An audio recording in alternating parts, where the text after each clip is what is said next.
Hi, and welcome to the micro lecture on the concept of diffusion of information. It describes how products are adopted throughout their introduction, and this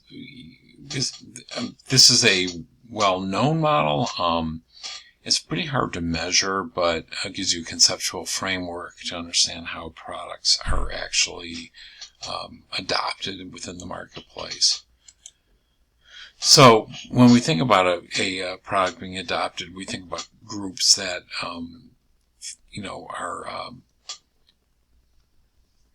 the first people to adopt a product coming into the marketplace, and then the people who adopt it more slowly towards the end.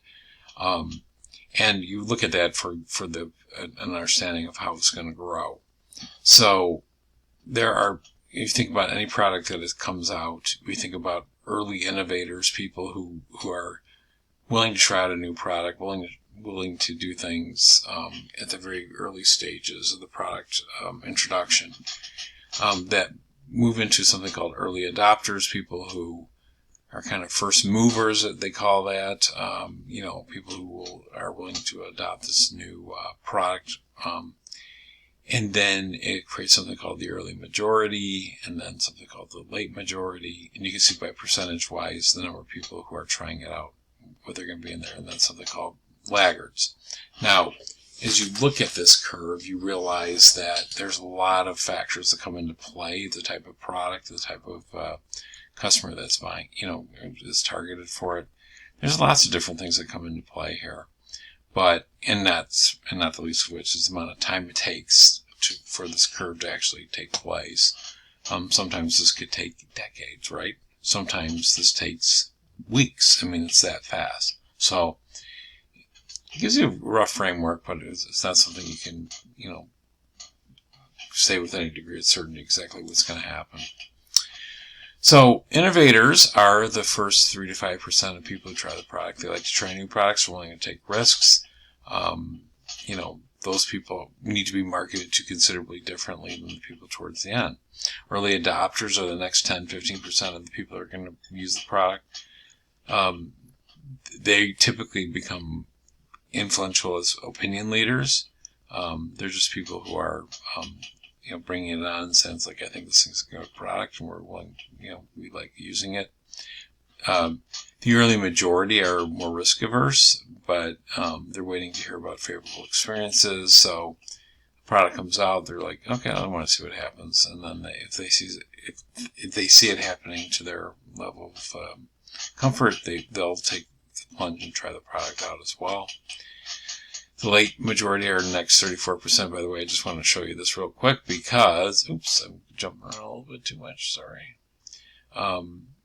That the early majority and the late majority make up 34 plus 34, or almost 70% of the total number of customers who are going to try the product out. So they're all in there. So, and quite honestly, the difference between early majority and late majority have become a little bit vague. Okay, so.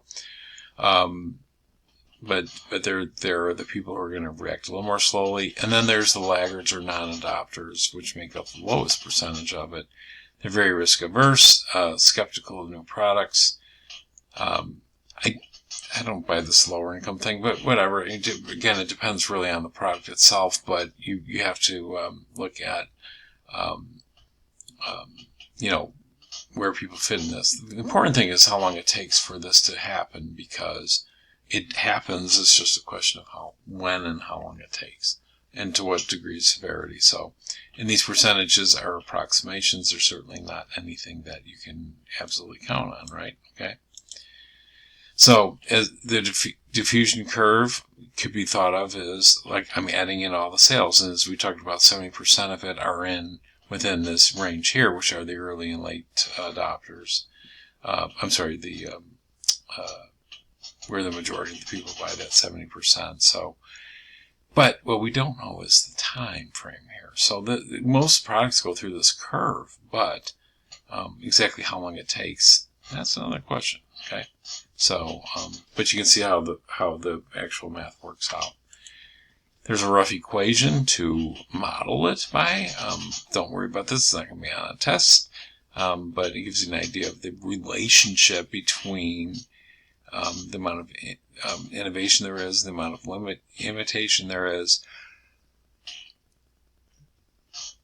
and how all that plays out. So, in terms of the number of customers. So, but nonetheless, it can be used for the purposes of understanding how quickly we can bring our product to the marketplace and how quickly it become profitable. So, again, when we look at it, there's lots of things come into play, but it also affects how we think about it, who we are going to market to when. So, that is what is known as the diffusion of innovation, or the diffusion of information model. And as you can appreciate, it varies quite a bit by product, but I just wanted to give you that framework for it. And if you have any questions, please let me know.